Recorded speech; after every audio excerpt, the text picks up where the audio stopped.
முஹம்மதுர் ரசூலுல்லாஹ் லா இலாஹா இல்லல்லாஹ் முஹம்மதுர் ரசூலுல்லாஹ்.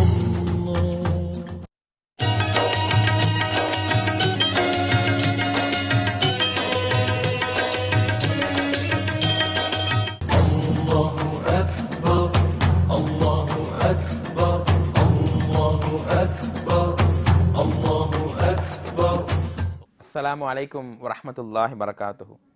நஹ்மதுஹு வ நுஸல்லி அலா ரசூலிஹில் கரீம். அம்மா பஅத். அளவற்ற அருளாளனும் நிகரில்லா பேரன்புடையவனுமாகிய அல்லாஹ்வின் திருப்பெயரை போற்றி ஆரம்பம் செய்கிறேன். அல்லாஹ்வினுடைய அருளும் கிருபையும் நபிகள் நாயகம் ஸல்லல்லாஹு அலைஹி வஸல்லம் அவர்கள் மீதும் அவர்களின் குடும்பத்தார்கள், சஹாபாக்கள், ஏனைய இந்த நிகழ்ச்சியை பார்த்து கொண்டிருக்கின்ற மற்ற எல்லா மக்கள் மீதும் உண்டாகட்டுமாக. அன்பிற்கினிய சகோதர சகோதரிகளே, தாய்மார்களே, சிறார்களே, ரமலானுடைய மாதம் 10 தினங்களை கடந்து அல்லாஹினுடைய பெரிய கிருபையினால் இந்த நிகழ்ச்சியை, நமது கேப்டன் டிவி வழங்கக்கூடிய இந்த அருமையான சஹர் நேர நிகழ்ச்சியை குடும்பத்தோடு கண்டுகளித்து கொண்டிருக்கிறோம். அதனுடைய நிறைய செய்திகளை பரிமாறிக்கொண்டு வருகிறோம். மார்க்க ரீதியான இந்த செய்திகளை கேட்டு நம்முடைய வாழ்க்கையில் நல்ல மாற்றங்கள் வர வேண்டும். இறைவனுக்கு பிடித்த மக்களாக நாங்கள் மாற வேண்டும். இறைவன் எந்த அடிப்படையில் எங்களை வாழ சொன்னானோ அந்த அடிப்படையில் எங்களை நாங்கள் மாற்றிக்கொள்ள வேண்டும். அதற்கு ஒரு பாலமாக இந்த ரமலானுடைய மாதத்தையும் சொல்லப்படுகின்ற விஷயத்தை எனக்கும் உங்களுக்கும் வாழ்வியல் அடிப்படையாக இறைவன் ஆக்கித்தர வேண்டும் என்கிற ஒரு பிரார்த்தனையோடு இன்றைய செய்திக்குள் நாம் செல்லுவோம். அன்பிற்கினியவர்களே, கடந்த 10 தினங்களாக நபிமார்கள் வரலாறு என்கிற ஒரு தலைப்பை எடுத்துக்கொண்டு அந்த நபிமார்களுடைய வரலாறை நாம் எதற்காக இந்த ரமலானுடைய மாதத்திலே சொல்லுகிறோம் என்று சொன்னால், ஒவ்வொரு மனிதனும், ஒவ்வொரு இஸ்லாமியனும் கண்டிப்பாக படிக்க வேண்டிய வரலாறுகள் இவைகள் எல்லாம். எத்தனையோ அரசியல் தலைவர்களை குறித்தும், எத்தனையோ விதமான உலக அரங்கிலே வாழ்ந்த பெரிய பெரிய மூத்த தலைவர்களை குறித்தெல்லாம் இன்றைய மக்கள் பாட புத்தகத்திலே நம்முடைய பிள்ளைகள் படிக்கிறார்கள். நாமும் செய்தித்தாள்களிலே படிக்கிறோம். ஆனால் இஸ்லாத்துக்காகவும், ஏகத்துவத்திற்காகவும், இறைவனுக்காகவும், லா இலாஹா இல்லல்லாஹ் என்கிற கலிமாவிற்காக பாடுபட்டு பல சான்றுகளை, பல படிப்பினைகள் நமக்கு தரக்கூடிய வரலாறாக இந்த நபிமார்கள் வரலாறு இருக்கிறது. ஆதம் அலைஹிஸ்ஸலாமிலிருந்து துவங்கி ஏறத்தாழ அதிகமான நபிமார்கள் வரையிலும் நாம் பார்த்து கொண்டு இருக்கிறோம். அதில் கடைசியாக நேற்றதும் நாம் பார்த்த ஒரு நபி, யாரும் மறந்திருக்க மாட்டீங்க இல்லைங்களா? எல்லாருக்கும் ஞாபகம் இருக்கா இல்லையா? யாரும் கடைசியா பார்த்தோம்? ஷுஐப் அலைஹிஸ்ஸலாம் என்கிற நபியைத்தான் நம்ம கடைசியாக பார்த்தோம். அந்த ஷுஐப் அலைஹிஸ்ஸலாம் எந்த அளவுக்கு மக்களுடைய அந்த சீர்கேடுகளை அவர் பார்க்கிறார். தன்னுடைய சமுதாயத்தில் இருந்த பொருளாதார ரீதியான ஒரு தவறு, நிலுவையில் மோசடி செய்வது, அடுத்த நபருடைய பொருளாதாரத்துக்கு ஆசைப்படுவது, ஆக இப்படித்தான் அந்த மக்களுடைய நிலைப்பாடு இருக்கும்போது எவ்வளவோ சொல்லுகிறார், மக்களிடத்தில் எச்சரிக்கை செய்கிறார். ஆனால் அந்த மக்களோ திருந்துவதை போல் இல்லை. எல்லா பாவங்களையும் செய்து கொண்டு பொருளாதாரத்தில் மோசடி செய்த காரணத்தினால் அல்லாஹ் அவர்களுடைய வீடுகளில் தங்கி இருக்கும் போது ஒரு இடி முழக்கத்தை கொண்டு அழித்து நாசமாக்கிய ஒரு வரலாறைத்தான் நேற்று நாம் கேட்டோம். அதனுடைய படிப்பினையாகத்தான் நாம் எப்படி சம்பாதிக்கிறோம், எப்படி செலவு செய்கிறோம் என்பதெல்லாம் இறைவன் அந்த அதிபயங்கரமான மறுமை நாளில் விசாரிக்க காத்து கொண்டிருக்கிறான். ஆக என் அன்பிற்கினிய மக்களே, நம்முடைய பொருளாதாரம் ஹலாலாக இருக்க வேண்டும். ஹராமான முறையில் எந்த வருமானமாக இருந்தாலும், கோடி ரூபாயாக இருந்தாலும் அது எனக்கு வேண்டாம். இறைவன் அனுமதித்த வகையில் தான் நான் சம்பாத்தியம் செய்வேன். தவறான வியாபாரம், இறைவனால் தடுக்கப்பட்ட வியாபாரம், அடுத்தவர்களை ஏமாற்றி அடித்து புடுங்கிய பொருளாதாரம் நமக்கு வேண்டாம் அன்பிற்கினியவர்களுக்கு. காரணம், இந்த தவறு செய்த காரணத்தினால்தான் இந்த சமுதாயம் இப்படிப்பட்ட ஒரு அழிவுக்கு காரணமானார்கள் என்கிற படிப்பினையோடு நேற்றைய தின நபியுடைய வரலாறு நாம் முடித்தோம். இன்றைக்கு எல்லோருக்கும் அதிகமாக தெரிந்த ஒரு நபியுடைய வரலாறைத்தான் இன்ஷா அல்லாஹ் இன்றைய தினம் நாம் பார்க்க இருக்கிறோம். இந்த நிகழ்ச்சியை குறித்து என்ன உங்களுக்கு சந்தேகங்கள் இருந்தாலும் உங்களுக்கு இந்த நம்பர் போகும், அதில் நீங்க கேட்கலாம். நிறைய பிள்ளைகள், நிறைய பெண்கள் இந்த நிகழ்ச்சியின் மூலமாக நிறைய மார்க்க செய்திகளை தெரிந்து கொண்டு வருகிறார்கள். எப்பொழுது வேண்டுமானாலும் இது சம்பந்தமான உங்களுடைய சந்தேகங்களை நீங்கள் நிவர்த்தி செய்து கொள்ளலாம். இதில் அதிகமான பிள்ளைகளுடைய குரலை கேட்கிறோம். அப்படிப்பட்ட பிள்ளைகள் அதிகமாக தெரிந்து வைத்திருக்கக்கூடிய நபி, சின்ன வயசுல ஒரு நபியை குறித்து சொல்லிக்கிட்டே வருவாங்க. அப்படிப்பட்ட ஒரு நபி யார்? உலகத்திலேயே மிக மிக அழகான ஒரு மனிதராக இவங்க இருந்தாங்க. அல்லாஹ்வினுடைய கட்டளையை முழுமையானவர்களை பேணிய நபராக இவங்க இருந்தாங்க. எந்த சூழ்நிலையிலும் தவறான விஷயமோ ஆபாசமான விஷயமோ இவர் நெருங்கியதே கிடையாது. அந்த அளவுக்கு உலக மக்களில் பாதி நபர்களுடைய அழகை அல்லாஹ் இந்த நபிக்கு வழங்கி இருக்கிறான். என கெஸ் பண்ணிட்டீங்களா? ஆமாங்க. யூசுப் அலைஹிஸ்ஸலாமை குறித்து தான் இன்றையும் நாம் தெரிய இருக்கிறோம். ஏன்னா யூசுப் அலைஹிஸ்ஸலாமை குறித்து ஒரு தினங்களில் சொல்லி முடிக்க முடியாது. 12வது அத்தியாயம் இந்த நிகழ்ச்சியை முடித்த பின்னால் நீங்கள் 12வது அத்தியாயத்தை முழுக்க முழுக்க எடுத்து வரிக்கு வரி நீங்கள் படித்து பார்த்தால் அல்லாஹ் ரப்பல் ஆலமீன் அந்த யூசுப் அலைஹிஸ்ஸலாமுடைய வாழ்க்கை வரலாறை அவ்வளவு தெளிவாக அவ்வளவு தொடர்ச்சியாக நமக்கு சொல்லி காட்டுகின்றான். எல்லா நபிமார்களை குறித்து அல்லாஹ் சொல்றான். ஆனா யூசுப் அலைஹிஸ்ஸலாமை தான் ஒரு அத்தியாயமாக முழுக்க ஸ்டார்டிங் டு எண்ட் வரைக்கும் முழுமையாக அல்லாஹ் ரப்பல் ஆலமீன் சொல்லி காட்டுகின்றான். அப்படிப்பட்ட யூசுப் அலைஹிஸ்ஸலாமை குறித்து நாம் தெரிய வேண்டுமா இல்லையா? இன்ஷா அல்லாஹ் தெரிந்து கொள்வோம். யூசுப் அலைஹிஸ்ஸலாமுடைய தந்தை யாக்கூப் அலைஹிஸ்ஸலாம். இந்த யூசுப் அலைஹிஸ்ஸலாமுடைய வரலாறை குறித்து அல்லாஹ் சொல்லும்போது அல்லாஹ் அழகான ஒரு கருத்தை சொல்றான் பாருங்க. நஹ்னு நகுஸ்ஸு அலைக அஹ்ஸனல் கஸஸி பிமா அவ்ஹைனா இலைக ஹாதல் குர்ஆன். நம்முடைய நபியை பார்த்து அல்லாஹ் ரப்பல் ஆலமீன் சொல்றான், நபியே நிறைய நபிமார்கள் குறித்து நாம் உங்களுக்கு சொல்றோம், நிறைய தூதரை பத்தி நாம் உங்களுக்கு சொல்லி கொடுத்துருக்கிறோம். ஆனால் எல்லாருடைய வாழ்க்கையிலும் நல்ல படிப்பினை உண்டுதான். ஆனால் இந்த யூசுப் அலைஹிஸ்ஸலாமை குறித்து சொல்லக்கூடிய இந்த கதைகளையே சிறந்த கதைகளாக சிறந்த சம்பவங்களாக நாம் உமக்கு அறிவிக்கிறோம். இந்த குர்ஆனில் நாம் உமக்கு அறிவிக்கக்கூடிய விஷயங்களில் இது மகத்தான செய்தி என்பதாக யூசுப் அலைஹிஸ்ஸலாமுடைய வரலாறை துவக்கக்கூடிய அந்த ரஹ்மான் நமக்கு இப்படி ஒரு அழகான கதை, அழகான படிப்பினை தரக்கூடிய விஷயங்கள், எல்லா துறையில் நமக்கு படிப்பினை தரக்கூடிய ஒரு வரலாறு தான் யூசுப் அலைஹிஸ்ஸலாமுடைய வரலாறு. அந்த யூசுப் அலைஹிஸ்ஸலாமினுடைய தந்தை யார்? யாக்கூப் அலைஹிஸ்ஸலாம். நீங்க யாரும் மறந்திருக்க மாட்டீங்க, யாக்கூப் அலைஹிஸ்ஸலாம் அவர்களுக்கு 2 மனைவி இருந்தாங்க. அதாவது அக்காவையும் தங்கையும் சேர்த்து முடித்தவங்க யாக்கூப் அலைஹிஸ்ஸலாம். அக்காவினுடைய பெயர் லையா. அவங்களுக்கு பாத்தீங்கன்னு சொன்னா 10 பிள்ளைகளுக்கு மேல இருந்தாங்க. ராஹில் என்கிற அதாவது 12 பிள்ளைகள் இருந்ததாகவும் பார்க்கிறோம். 2வது மனைவியாக இருந்த தங்கை ராஹில் அவங்களுக்கு 2 பிள்ளைகள் இருந்தாங்க. 2 பிள்ளைகள் யாரு? முதல் பிள்ளை தான் யூசுப். அதாவது முதல் மனைவிக்கு வந்து நிறைய பிள்ளைகள் பெற்றுக்கொண்டே இருக்கிறார்கள். 2வது மனைவிக்கு பார்த்தா பிள்ளையே இல்லை. அந்த ராஹில் என்பவர்கள் 2வது மனைவி ரொம்ப ரொம்ப வருத்தப்படுறாங்க. யாக்கூப் அலைஹிஸ்ஸலாமுடைய மனைவி அந்த பெண்ணினுடைய துவாவை அல்லாஹ் ஏற்றுக்கொண்டு அழகான ஒரு குழந்தை யூசுப் அலைஹிஸ்ஸலாம் அவர்களை அந்த ராஹில் என்பவர்கள் பெற்றெடுக்கிறார்கள்.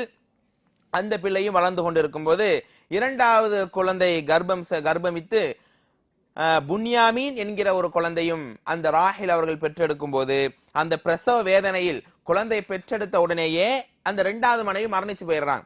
யாக்கூப் அலைஹிஸ்ஸலாம் 2வது மனைவி, முதல் மனைவி இருக்கிறாங்க. இப்படி பிள்ளைகளோடு வாழ்ந்து கொண்டிருக்கும் போது யாக்கூப் அலைஹிஸ்ஸலாம் என்ன பண்றாங்க? 2வது மனைவியினுடைய பிள்ளைகளான யூசுப் அலைஹிஸ்ஸலாமையும் புன்யாமீனையும் என்ன பண்றாங்க? ரொம்ப ரொம்ப கொஞ்சம் பாசம் காட்டி வளர்க்குறாங்க. மூத்த அதாவது முதல் மனைவி பிள்ளைகளையும் பாசம் காட்டி தான் வளர்க்குறாங்க, இல்லைன்னு சொல்ல முடியாது. இருந்தாலும் தாயை இழந்த சின்ன வயசுலேயே தாயை இழந்த பிள்ளைங்கிற காரணத்தினால ரொம்பவும் பாசம் காட்டுறாங்க, ரொம்பவும் அன்பு காட்டுறாங்க. இது யாருக்கு பிடிக்கல? தங்களுடைய முதல் மனைவியினுடைய பிள்ளைகளான அவங்களுக்கெல்லாம் அண்ணன் மக்களுக்கு பிடிக்கல, அண்ணங்காரங்களுக்கு பிடிக்கல. நம்ம வாப்பா நம்ம வந்து நல்லா இவ்வளவு பெரிய வளர்ந்து நல்ல ஆளா இருக்கிறோம், நம்மள்கிட்ட பாசம் காட்டுறதை விட நம்முடைய யூசுஃப்கிட்டையும் புன்யாமின் ரொம்ப ரொம்ப பாசம் காட்டுறாரு, இது சரியில்லையா? அதுவும் யூசுப் மேல ரொம்ப ரொம்ப பாசமா இருக்கிறாரு, இது வேலைக்கு ஆகாத, நம்ம மேல பாசம் காட்டணுமே அப்படின்னு என்ன பண்ணுவாங்க? யோசிக்கிறாங்க. அதாவது இன்னைக்கு நம்ம நிதர்சனமா பாக்குறோமா இல்லையா? ஒரு தாய் நம்ம வளர்த்து கொண்டு நம்மள ரொம்ப ரொம்ப பாசம் காட்டி நம்மளையே பார்த்துக்கிட்டு இருப்பாங்க. திடீர்னு 2வது குழந்தை பிறக்கும் போது 1வது குழந்தை என்ன பண்ணும்? அந்த 2வது குழந்தை மீது கொஞ்சம் கோவப்படும். எப்ப பார்த்தாலும் நம்ம அம்மா என்ன அந்த குழந்தைய எடுத்து குனிஞ்சுறாங்க, அந்த குழந்தையே பாக்குறாங்களே, நம்மள பார்க்கவே மாட்டேங்கிறாங்களேன்னு சொல்லி அந்த ஒரு எண்ணம் குழந்தைங்களுக்கு வரும் இல்லையா? அப்படிப்பட்ட ஒரு குணத்தை நம்ம தவிர்க்கணுங்க. எல்லாரையும் சரிசமானமாக பார்க்கணும். ஆண் பிள்ளைய ஒரு மாதிரி பார்க்கிறது, பெண் பிள்ளைய ஒரு மாதிரி பார்க்கிறது. நபிகள் நாயகம் ஸல்லல்லாஹு அலைஹி வஸல்லம் ஒரு சபையில அமர்ந்திருக்கும் போது தன்னுடைய பேரன்களை எல்லாம் தூக்கி கொண்டு அப்படியே கொஞ்சுறாங்க, அப்படியே முத்தம் இடுகிறார்கள். அப்போ ஒரு சஹாபி கேட்கிறாங்க, யா ரசூலுல்லாஹ், உங்க பேரன்களை இவ்வளவு நீங்கள் கொஞ்சுகிறீங்க, இவ்வளவு முத்தமிடுகிறீர்கள், ஆனா எனக்கு 10 பிள்ளைகள் இருக்கிறார்கள், ஒருவருக்கும் நான் முத்தமிட்டதில்லை என்று சொல்லும் போது பெருமானார் கோவப்பட்டார்கள். உன்னுடைய உள்ளத்திலிருந்து அல்லாஹ் அன்பையும் ரஹ்மத்தையும் அகற்றி விட்டால் நான் என்ன செய்வது? உலகத்தில் இருப்பவர்கள் மீது இரக்கம் காட்டாதவர்கள் மீது வானத்தில் உள்ளவன் இரக்கம் காட்ட மாட்டான். பசங்க மேல அன்பு காட்டுங்க. சில பேர் பார்க்கலாம், ஆம்பளை பசங்க மட்டும் நல்லா உயர்த்தி பாக்குறது, பொம்பளை பிள்ளைங்களா கவனிக்கிறதே கிடையாது. நடக்குது, இன்னைக்கு பல வீடுகள் நடக்குதுங்க இன்னைக்கு. அப்படிப்பட்ட பாரபட்சம் பார்க்க கூடாது. யாக்கூப் அலைஹிஸ்ஸலாம் அப்படி பார்க்கல.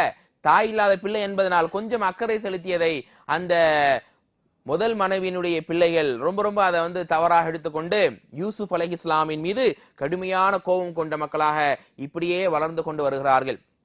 யூசுப் அலைஹிஸ்ஸலாம் அவர்களுக்கு அல்லாஹ் அழகான ஒரு கனவு காண்க செய்தான். இந்த கனவுதான் யூசுப் அலைஹிஸ்ஸலாமுடைய வரலாறுடைய முடிவாக இன்ஷா அல்லாஹ் அமைய போகிறது.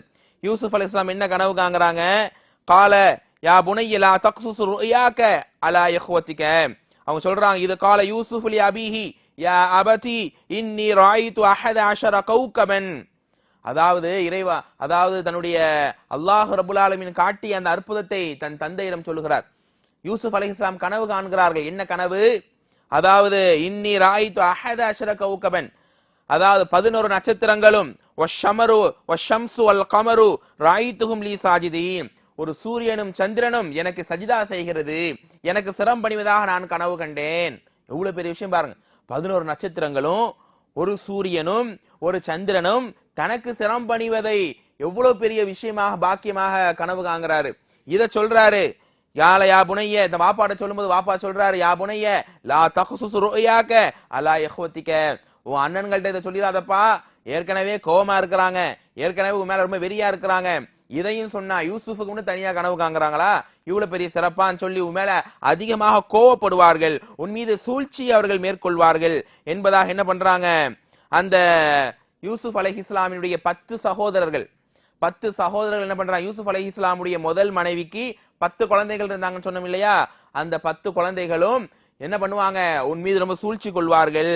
லகத் கான லகும் ஃபி யூசுஃபு வ இஹ்வத்துஹு ஆயாத்துன் லிஸ்ஸாயிலீன், யூசுஃபினுடைய வரலாறிலேயும் அந்த யூசுஃபினுடைய சகோதரர்களுடைய வரலாறிலேயும் நிறைய படிப்பினைகள் உண்டு என்று அல்லாஹ் ரப்பல் ஆலமீன் சொல்லி காட்டுகிறான். இப்படி கனவு கண்டு இவருடைய வாழ்க்கை போய் கொண்டு இருக்கும்போது என்ன ஆச்சு, அல்லாஹ் ரப்பல் ஆலமீன் பெரிய ஒரு மாற்றத்தை கொடுத்தாங்க. யூசுப் அலைஹிஸ்ஸலாமுடைய வரலாறு நம்ம படிக்கக்கூடிய அழகான படிப்பு என்னன்னு சொன்னா, நம்முடைய லைஃப்ல எப்பவுமே அல்லாஹ்வை நம்பி இருக்க வேண்டும். அல்லாஹ்வை சார்ந்திருந்து அல்லாஹ்வை நாம் நம்பி சோதனைகளாக இருந்தாலும், கஷ்டங்களாக இருந்தாலும், துன்பங்களாக இருந்தாலும், வேதனைகளாக இருந்தாலும், ரஹ்மானே நீ என்னை கைவிட மாட்டாய் என்கிற ஒரு நம்பிக்கை இந்த வரலாறு மூலமாக இறுதியில் நிச்சயமாக நமக்கு அல்லாஹ் ஏற்படுத்த வேண்டும். அல்லாஹ்வுடைய நாட்டம். ஆக இப்படியே யூசுப் அலைஹிஸ்ஸலாம் வளர்ந்து வரும்போது அந்த 10 சகோதரர்களுக்கும் கடுமையான முறையில கோபம். எப்படியாவது இந்த யூசுஃபை வந்து நம்ம இல்லாம ஆக்கிட்டோம் சொன்னா நம்ம வாப்பா நம்மள நேசிச்சுக்குவாரு, நம்மள ரொம்ப ரொம்ப விரும்புவார், நம்ம கேட்கறதெல்லாம் வாங்கி கொடுப்பாரு அப்படின்னு சொல்லி 10 அண்ணன்கள் என்ன பண்றாங்க, யூசுப் அலைஹிஸ்ஸலாமை கொல்வதற்கு முடிவெடுக்கிறார்கள். ஒரு மீட்டிங் போடுறாங்க 10 பேரும் சேர்ந்து. யூசுப் என்ன பண்ணலாம், கொன்றலாமா, இல்ல நம்ம வந்து ஏதாவது வெளியூருக்கு எடுத்து கொண்டு போய் ஒரு கிணத்துல தூக்கி போட்டுடலாம், யாராவது வரவங்க தூக்கிட்டு போட்டும், இல்ல யூசுப் இறந்து போயிடுவாரு. இப்படி யூசுப் அலைஹிஸ்ஸலாமை கொல்வதற்கு ஒரு பெரிய முயற்சி நடக்குது. அதாவது யுக்துலு யூசுஃப அவித்ரஹூஹு அரலன், யூசுஃபை கொன்று விடுங்கள் அல்லது ஏதாவது கிணத்துல போட்டுருங்க என்கிற மாதிரி எல்லாம் பேச்சு நடக்குது. இந்த நிலைமைக்கு அப்புறமா என்ன பண்றாங்க, தங்களுடைய தந்தை கிட்ட வராங்க. தந்தை கிட்ட வந்து கேக்குறாங்க, காலு யா அபானா மாலகலா தஅமன்னா அலா யூசுப், நாங்க வந்து கொஞ்சம் சுற்றுலாக்கு போறோம், ஒரு வெளியே சுத்தி பார்க்க போறோம், எங்களுடைய தம்பி யூசுஃபை எங்க கூட அனுப்புங்க. ஏற்கனவே வாப்பா யாக்கூப் அலைஹிஸ்ஸலாமுக்கு கொஞ்சம் டவுட், ஏற்கனவே கொஞ்சம் கோவமா இருக்கிறாங்க, தம்பி யூசுஃபை கூட்டு போயிட்டு ஏதாவது பண்ணிடுவாங்களோன்னு சொல்லி கோவமா இருக்கும்போது கொஞ்சம் தயங்குறாங்க. அப்ப இவங்க கேக்குறாங்க, எங்களுடைய தம்பியை நாங்க விட்டுருவோமா, ஓனாய் கடிக்காம பாத்துக்குவோம், நாங்க விளையாடும் போது கூடயே இருப்போம். ஏன்னா தவளக்கூடிய குழந்தையாக சின்ன குழந்தையாக தான் யூசுப் அலைஹிஸ்ஸலாம் அப்ப இருக்கிறாங்க. அப்ப அந்த மாதிரியான நேரத்துல குழந்தையும் பார்க்க அழகா இருக்குது, குழந்தைய வந்து நாங்க நல்ல மாதிரி பாத்துக்கிடுவோம், எங்க கூட அனுப்புங்கன்னு சொல்லி அண்ணன்கள் எல்லாம் கேட்கறாங்க. 10 பேரும் கேட்கறாங்க. யூசுப் அலைஹிஸ்ஸலாமுடைய தந்தை யாக்கூப் அலைஹிஸ்ஸலாம் அவர்களும் என்ன பண்றாங்க, அனுப்புறாங்க. அனுப்பி இவருடைய திட்டத்தின்படி குழந்தை விளையாடி கொண்டு இருக்கக்கூடிய அந்த அருமையான அந்த நேரத்துல குழந்தை யூசுப் அலைஹிஸ்ஸலாம் எடுத்து கொண்டு போய் கிணற்றிலே தூக்கி எறிந்து விட்டார்கள். யூசுப் அலைஹிஸ்ஸலாமுடைய சட்டையை மட்டும் எடுத்துக்கொண்டு பொய்யான ரத்தத்தை அதிலே தடவி தங்களுடைய வாப்பாவிடத்தில் அவர்கள் வருகிறார்கள். வௌஹைனல்லாஹு லிதுனப்பி அன்னஹும் ஹாதா வஹும் லா யஷ்உரூன், நிச்சயமாக அல்லாஹ் ரப்பல் ஆலமீன் அவர்கள் யாரும் உணராத வகையில் இதை அந்த மக்களுக்கு யூசுப் அலைஹிஸ்ஸலாம் அவர்களுக்கு அல்லாஹ் வஹியாக அறிவித்து கொடுத்தான். அதாவது யூசுப் அலைஹிஸ்ஸலாம் அவர்களுடைய அந்த அழகான வரலாறு இதோ துவங்க இருக்கிறது. அன்பிற்கினியவர்களே, யூசுப் அலைஹிஸ்ஸலாமுடைய அந்த ரத்தம் படிந்த சட்டை எடுத்துக்கொண்டு தன்னுடைய வாப்பாவிடத்தில் வருகிறார்கள். வாப்பான்னு அழுதுகிட்டே வராங்க. என் அருமை தந்தையே, தம்பியை கூட்டிட்டு போனோம், விளையாடி கொண்டிருந்தான், நாங்களும் அப்படியே கொஞ்சம் பராமுகமாக இருந்து விட்டோம், ஓனாய் கடித்து விட்டது நம்முடைய தந்தை, நம்முடைய தம்பி யூசுஃபை என்று சொல்லி ரத்தம் படிந்த பொய்யான ரத்தம் படிந்த சட்டையை கொண்டு வந்து காண்பிக்கிறார்கள். யாக்கூப் அலைஹிஸ்ஸலாமுக்கு தெரியாதா என்ன? இவர்கள் பொய்யான ரத்தத்தை தடவி யூசுப் அலைஹிஸ்ஸலாமை கொன்றுதான் வருகிறார்கள் என்பதை புரிந்து யூசுப் அலைஹிஸ்ஸலாம் ஏதோ செய்து விட்டார்கள் என்பதை உணர்ந்து கொண்ட யாக்கூப் அலைஹிஸ்ஸலாம் அல்லாஹ் ரப்புல் ஆலமீனை நான் நம்பிவிட்டேன், அல்லாஹ் எனக்கு இதன் மூலமாக நன்மையை தருவான். அந்த ஒரு பக்குவம் நம்முடைய குடும்ப தலைவர்களுக்கு வரணுங்க. குடும்பத்துல பிரச்சனைகள் வரும்போது, ஏதாவது இழப்புகள் ஏற்படும் போது, கஷ்டங்கள் ஏற்படும் போது திவுதுன்னு குதிக்காம அந்த ஸ்பாட்லயே பொறுமையாக நாம் இருக்கிறோம் பாருங்க. இன்ன சபர் ஐந்த சதமத்தில் ஊலா, பொறுமை என்பது முதல் மோதல் ஏற்பட வேண்டும். ஒரு அதிர்ச்சியூட்டக்கூடிய சம்பவத்தை கேட்ட மாத்திரத்திலேயே யா அல்லாஹ் நான் உனக்காக பொறுமையாக இருக்கிறேன், இன்னா லில்லாஹி வ இன்னா இலைஹி ராஜிஊன், நிச்சயமாக இறைவா உன்னிடமே நாங்கள் மீண்க இருக்கிறோம், நீதான் எங்களுடைய பாதுகாவலன் என்று யார் மொழிந்து தங்களுடைய ஈமானையும் தங்களுடைய தக்வாவையும் இறையச்சத்தையும் தூய்மைப்படுத்திக் கொள்கிறார்களோ அவர்களுக்கு அல்லாஹ் வெற்றியை தருகிறான். அப்படிதான் தன் மகனை இவர்கள் ஏதோ செய்து விட்டார்கள் என்று தெரிந்த மாத்திரத்தில் கோபப்படாமல், அந்த மக்களை போட்டு அடிக்காமல், அல்லது ஈமான்ல எந்த விதமான குறையும் ஏற்படுத்தாம ஈமானில் உறுதியாக இருக்கிறார்கள் யாக்கூப் அலைஹிஸ்ஸலாம். சரி, கிணற்றில் தூக்கி போடப்பட்ட அந்த யூசுப் அலைஹிஸ்ஸலாம் என்ன ஆனார்கள் என்பதை தெரிந்து கொள்ள வேண்டுமா இல்லையா? கிணற்றில் தூக்கி போடப்பட்ட யூசுப் அலைஹிஸ்ஸலாம் ஒன்றுமாகவில்லை. அல்லாஹ் அவர்களை பாதுகாத்தான். கிணற்றில் எந்த விதமான அடிபடாமல் அந்த பச்சிளம் குழந்தையை அல்லாஹ் ரப்புல் ஆலமீன் அப்படியே பாதுகாத்திருந்தான். அந்த வழியாக வந்த ஒரு வணிக கூட்டம், வாகன கூட்டம் என்ன பண்ணுது, கிணற்றில தண்ணி எடுக்கும்போது பார்த்தா அந்த கிணற்று வாளியில் அப்படியே எடுக்கும்போது அப்படியே அமர்ந்தவராக யூசுப் அலைஹிஸ்ஸலாம் மேல வராங்க. அந்த வாகன கூட்டத்துக்கு பார்த்தா இவ்வளவு அழகான ஒரு குழந்தையா, இப்படிப்பட்ட குழந்தை யார் இங்க தூக்கி போட்டு போனா, இதை நம்ம கொண்டுட்டு போய் ஊர்ல யார்கிட்ட கொடுத்துடலான்னு சொல்லி அந்த வாகன கூட்டங்களும் கொண்டு போகுது. அப்ப அந்த ஊர்ல நிதி அமைச்சராக இருந்தவர் தான், அதாவது இத்ஃபிர் பின் ருவைஹிப் என்பவர் நிதி அமைச்சராக இருக்கிறார். அந்த ஊரினுடைய பெரிய பொறுப்புல இருக்கிறார். இவருடைய மனைவிதான் யாரு, ஜுலைஹா அவு ராகில், அதாவது ஜுலைஹா என்பதாக அழைக்கப்படுகிறது அல்லது ராகில் என்பதாக அழைக்கலாம். இந்த ரெண்டு பேரும் வரலாறுல சொல்லப்படுதே தவிர ஆதாரபூர்வமான பேர் இல்லை. அதாவது குர்ஆன் அல்லாஹ் சொல்லும் போது அமைச்சரினுடைய மனைவின்னு அல்லாஹ் சொல்றான், சரிங்களா? வரலாற்றுல ஆசிரியர்கள் சொல்லும் போது இந்த ரெண்டு பேர்ல ஏதாவது ஒரு பேர் இருக்கலாம்னு சொல்றாங்க. ஆக அந்த நிதி அமைச்சருடைய மனைவி, அந்த பெண்மணியும் என்ன பண்றாங்க, ஏன்னா அந்த நிதி அமைச்சருடைய மனைவி இருக்காங்க பாத்தீங்களா, அவருடைய அண்ணன் தான் பெரிய மன்னர், ராஜாவா இருக்கார் ஊருக்கே. அப்ப தங்கச்சி எவ்வளவு பெரிய பொறுப்புல இருப்பாங்க, எவ்வளவு பெரிய அந்தஸ்துல இருப்பாங்க. அப்படிப்பட்ட இவங்களுக்குள்ள என்ன ஆகுது, அந்த குழந்தை அந்த நிதி அமைச்சருடைய கையில வருது. யூசுப் அலைஹிஸ்ஸலாம் வந்துடுறாங்க. வந்த பின்னால் அவங்களுக்கு குழந்தை இல்லாத காரணத்தினால அந்த நிதி அமைச்சர் என்ன பண்றாங்க, அந்த குழந்தையை கொண்டு போய் மனைவி ஜுலைஹா கிட்ட கொடுக்கறாங்க. ஜுலைஹாட்ட கொடுத்த உடனே இது அழகான ஒரு குழந்தை, இந்த குழந்தை நம்ம வளர்த்து கொள்வோம், நாளைக்கு நம்முடைய பிள்ளையாக கூட இது இருக்கலாம், அல்லது நமக்கு கண் குளிர்ச்சி ஏற்படுத்தலாம் என்று சொன்னார்கள். அப்படிப்பட்ட யூசுப் அலைஹிஸ்ஸலாம் வரலாறு நீங்கள் முழுமையாக படிக்க வேண்டுமானால் 12வது அத்தியாயத்தை நீங்கள் முழுமையாக எடுத்து படித்து பார்க்க வேண்டும். யூசுப் அலைஹிஸ்ஸலாம் வளர்கிறார்கள், வாலிப பருவத்தை எட்டுகிறார்கள், எல்லா விதமான கண்ணியத்தையும் அழகையும் சிறப்பையும் ஞானத்தையும் நுண்ணறிவையும் அல்லாஹ் ரப்புல் ஆலமீன் யூசுப் அலைஹிஸ்ஸலாம் அவர்களுக்கு வழங்குகின்றான். இங்கேதான் பெரிய ஒரு நிகழ்வை நீங்கள் புரிந்து கொள்ள வேண்டும். யூசுப் அலைஹிஸ்ஸலாம் வளர்ந்து வாலிப பருவத்தை அடையும் போது அந்த வீட்டிலே இருந்த ஒரு பெண்மணி, நிதி அமைச்சருடைய மனைவி ஜுலைஹா என்ற பெண்மணி என்ன பண்றாங்க, யூசுப் அலைஹிஸ்ஸலாமுடைய அழகை பார்த்து மயங்குகிறார்கள். எப்படியாவது யூசுப் அலைஹிஸ்ஸலாமை அடைய வேண்டும் என்கிற ஒரு கெட்ட சபல எண்ணம் அந்த பெண்மணிக்கு ஏற்படுகிறது.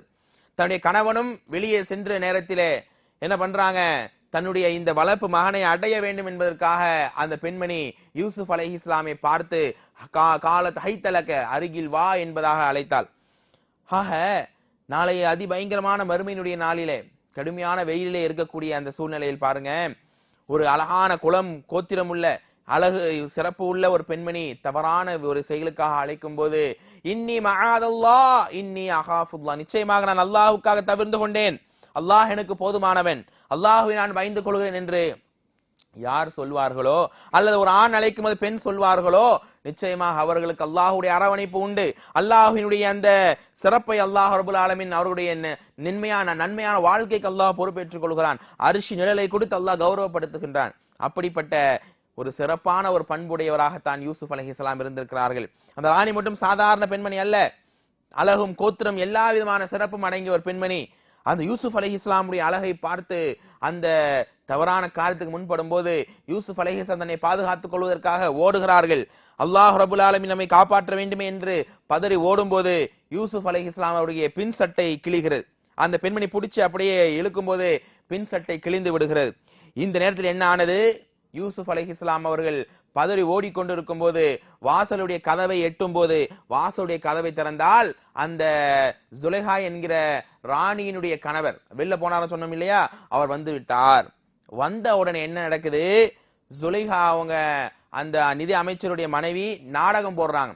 இது மாதிரி பாருங்க, மகனை மாதிரி வளர்க்க சொன்னீங்களே, எவ்வளவு பெரிய கண்ணியத்தை கொடுத்து வீட்டுக்குள்ள சேர்த்தீங்க, ஆனா உங்க மனைவியவே தவறாக நடத்த இந்த சிறுவர் அந்த வாலிபன் முடிவெடுத்து விட்டார், என்னை தவறான காரியத்துக்கு அழைத்து விட்டார் என்று அப்படியே பிளேட்டை நம்ம மாத்தி போடுறாங்க. இப்ப இந்த நேரத்தில் என்ன ஆகுது? யூசுப் அலைஹிஸ்ஸலாம் சொல்லுகிறார், இல்லை இல்லை, நான் அல்லாஹுக்கு பயந்து கொண்டேன், உங்களுடைய மனைவிதான் தவறாக அழைத்தார்கள் என்று சொல்லும் போது யாரும் கேட்பதை போல தெரியவில்லை. ஆனால் அந்த நிதி அமைச்சர் நாணயமாக இருந்த காரணத்தினால் அல்லாஹ் ரபுல் ஆலமீன் நிச்சயமாக எல்லாவற்றுக்கும் ஒரு நல்ல ஒரு பலனை தருவான் என்று சொன்ன நேரத்திலே அந்த அங்கு இருக்கக்கூடிய சில கருத்துகள் வருகிறது.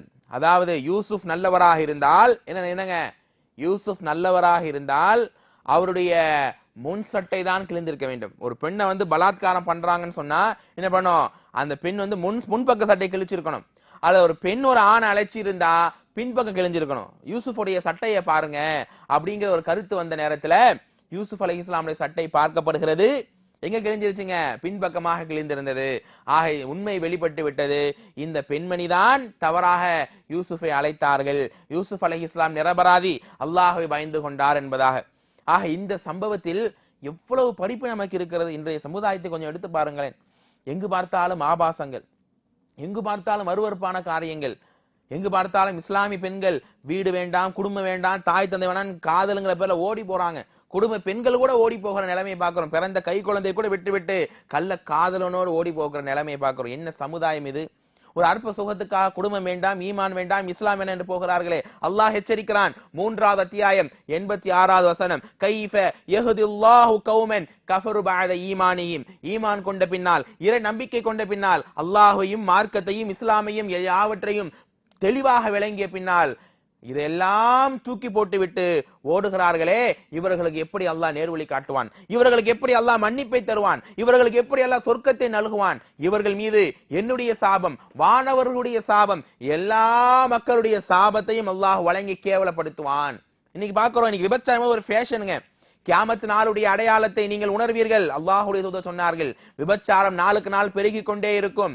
அந்த விபச்சாரம் பெருகும் போது கூவி கூவி மக்கள் அழைப்பார்கள் விபச்சாரத்துக்காக. இன்றைய நிலைமை அதை பார்க்கிறோம். வெஸ்டர்ன் கல்ச்சர் என்கிற பெயரிலே காலேஜ் போகக்கூடிய பெண்கள், காலேஜுக்கு போகக்கூடிய ஆண்கள், அல்லது ஆபீஸ்களில் வேலை செய்யக்கூடிய இடங்கள் ஏற்படக்கூடிய அசிங்கமான நிகழ்வுகளை இன்றைக்கு எவ்வளவு படம் பிடித்து காட்டுகிற நிகழ்வுகளை பார்க்கிறோமா இல்லையா?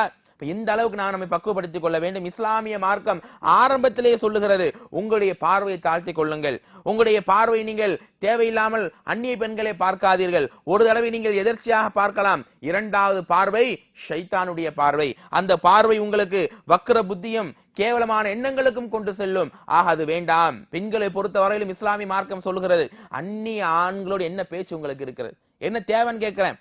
அந்நிய ஆண்களாக இருக்கிறார்களா, பேசக்கூடிய வேலைகளா, கடுமையான ஒரு குரலோடு என்னங்க என்ன வேணுங்கன்னு சொல்லி அனுப்பிச்சிடணும். வலா தஹ்லான பில் கௌலி, பேச்சில் நீங்கள் நலிவை காட்டாதீர்கள், கொலைவு தன்மை காட்டாதீங்க. கொலைஞ்சு கொலைஞ்சு அந்நிய ஆண்கள்ட்ட பேசுறது, கொலைஞ்சு கொலைஞ்சு எங்க வெளியே போனாலும் பேசுறது, அது என்ன செய்யும்? மனதில் நோய் இருக்கக்கூடிய ஆணிடத்தில் எப்படியாவது இந்த பெண்ணை அனுபவித்து விட வேண்டும் என்கிற ஒரு சபல எண்ணத்தை ஏற்படுத்தி விடும். அதுக்கு யார் காரணம்? பெண்களாக இருக்கக்கூடியவர்கள். வகர்ன ஃபீ புயூதிகுன்ன வலா தபர்ருஜ்னல் தபர்ருஜல் ஜாஹிலியா. எதுக்கு தேவையில்லாம வெளில போனோம்? உங்களை வெளில போகின்ற கட்டாய அவசியமா? போகலாம். ஆனா தேவையில்லாம பார்த்தாலும் ஒரு ஹேண்ட்பேக்கை போட்டுட்டு போறது என்பது அறியாமை கால பெண்கள் செய்த ஒரு காரியம். ஆக நீங்கள் உங்கள் வீடுகளை தங்கியிருந்து உங்கள் குடும்பத்தை பாருங்க, பிள்ளைகளை பாருங்கள், இதனுடைய உபதேசங்களை கேளுங்கள். தேவையில்லாம இன்னைக்கு எங்க பார்த்தாலுங்க, எங்க வெளியூர் போனாலும், எங்க ஒரு பீச்சில் போய் உட்கார்ந்தாலும், அல்லது ஏதாவது ஷாப்பிங் மால் போனாலும் புர்கா போட்ட பெண்கள் தான் நிறைய பார்க்கிறோம். வீடுகளில் வேலையே இல்லையா? எங்க பார்த்தாலும் இதே நிலைமை தான். யோசிச்சு பாருங்க, பீச்ல 100 பேர் இருக்கிறாங்கன்னா அது 10 புர்கா போட்ட பெண்கள் நீங்க பார்க்கலாம். அந்த அளவுக்கு இப்ப பார்த்தாலும் வெளியிலேயே சுத்தக்கூடிய நிலையை பார்க்கிறோம்.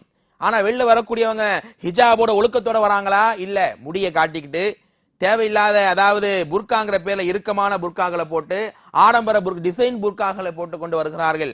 அல்லாஹ் ரப்பல் ஆலமீன் சொல்லி காட்டுகிறான், நீங்கள் உங்களுடைய அலங்காரத்தை மறைத்துக் கொள்ளுங்கள், உங்களுடைய அலங்காரத்தை உங்களுடைய கணவரிடம் தவிர யார்கிட்டும் நீங்கள் காட்டி விடாதீர்கள், நிச்சயமாக இது பெரிய பாவத்தை உங்களுக்கு ஏற்படுத்தும்.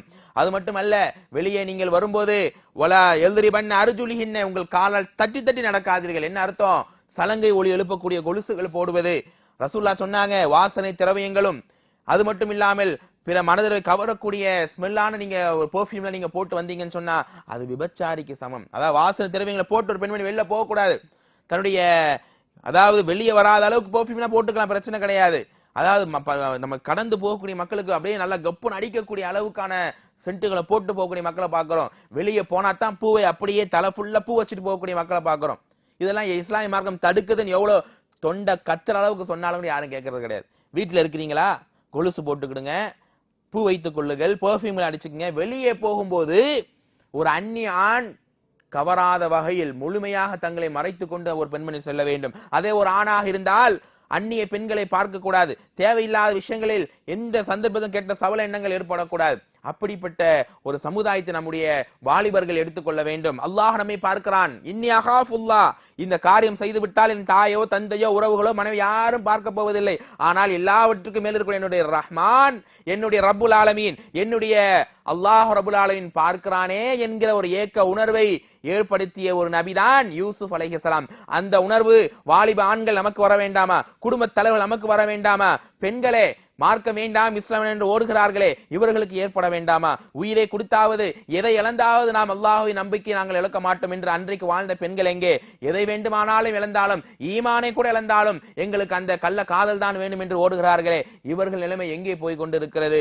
யூசுப் அலைஹிஸ்ஸலாமுடைய இந்த சம்பவம், அந்த பெண்மணி அழைக்கும் போது, அல்லாஹ் நான் உன்னை பயந்து கொண்டேன் யா அல்லாஹ், யாருமே இல்லை, தனிமையில இருக்கிறோம், ஆனால் ரஹ்மான் நீ என்னை பார்த்து கொண்டிருக்கிறாய் என்கிற ஒரு ஈமானிய வலிமையோடு யூசுப் அலைஹிஸ்ஸலாம் இருந்தார்களே, அந்த வலிமை நமக்கு வர வேண்டும். தவறான பார்வை, தேவையில்லாத அலங்காரங்கள், அந்நிய ஆண்கள்கிட்ட பேசுவது, தேவையில்லாமல் வெளியே சுற்றுவது, இப்படிப்பட்ட எல்லா சமூக சீர்கேடுகளை ஓரம் கட்டிவிட்டு இஸ்லாம் சொல்லக்கூடிய சரியான ஒழுக்கத்தை அளவுகோலாக பெறினால் நிச்சயமாக இப்படிப்பட்ட சீர்கேடுகளை, விபச்சாரத்தை நாம் ஒழித்து விடலாம். அப்படிப்பட்ட மக்களாக நாம் இருக்க வேண்டும். ஆக இன்றைய உரையில் யூசுப் அலைஹிஸ்ஸலாமை குறித்து நாம் துவங்கி இருக்கிறோம். யூசுப் அலைஹிஸ்ஸலாம் அவர்களுடைய வாழ்க்கையில அவர்கள் பிறந்து வளர்ந்து அந்த மன்னருடைய வீட்டிலே வளர்ந்து கொண்டிருக்கும் போது இப்படிப்பட்ட ஒரு சம்பவம் நடக்கிறது. இதற்கு பின்னால் யூசுப் அலைஹிஸ்ஸலாம் அவர்கள் எப்படிப்பட்ட வாழ்க்கையை வாழ்கிறார்கள், இறுதியில் அவர்கள் கண்ட கனவு எப்படி நிஜமானது என்பதை இன்ஷா அல்லாஹ் நாளை தெரிய இருக்கிறோம். ஆக இந்த சம்பவங்கள் குறித்து சொல்லப்படுகின்ற செய்திகளை குறித்து என்ன சந்தேகங்கள் இருந்தாலும் எந்த நேரமாக இருந்தாலும் இன்ஷா அல்லாஹ் நீங்கள் என்னை அழைக்கலாம். காரணம், மார்க்க செய்திகளை பகிர்ந்து கொள்வது நிச்சயமாக அல்லாஹ் ரப்பல் ஆலமீன் இரட்டிப்பு நன்மையாக நமக்கு வழங்குகிறான். அப்படிப்பட்ட செய்திகளை தெரிந்து கொண்டு நிறைய தொடர்ச்சியாக இந்த நிகழ்ச்சி இன்ஷா அல்லாஹ் பாருங்க. நபிமார்களுடைய வரலாறு முடிந்த பின்னால் அடுத்த ஒரு தலைப்பு எடுத்து இன்ஷா அல்லாஹ் ரமலானுடைய இதே உரையில் நாம் பேச இருக்கிறோம். அல்லாஹ் ரப்பல் ஆலமீன் எதை கேட்கிறோம் அதை செயல்படுத்தக்கூடிய மக்களாக, வாழும் போது மரணிக்கும் போதும் ஈமானிய உணர்வோடு வாழ்ந்து மரணித்து இறைவன் தண்டிக்கக்கூடிய எச்சரிக்கக்கூடிய பெரிய பாவங்களை தூக்கி எறிந்து விட்டு அல்லாஹ் நம்மை நேசிக்கக்கூடிய நன்மையான காரியங்களை நிறைவாக செய்து அல்லாஹ்வினுடைய சொர்க்கத்தை பெற்ற மக்களாக என்னையும் உங்களையும் நமது அனைத்து மக்களையும் இறைவன் ஆக்கி அருள் புரிவானாக. ரப்பனா லா துஸிக் குலூபனா பஅத இத் ஹதைதனா வ ஹப் லனா மின் லதுன்க ரஹ்மா வ ஆகிர் தஅவானா அனில் ஹம்துலில்லாஹி ரப்பில் ஆலமீன். அஸ்ஸலாமு அலைக்கும் வ ரஹ்மத்துல்லாஹி வ பரகாத்துஹு. Who is the lover? Allah. Who is Ar-Rahman?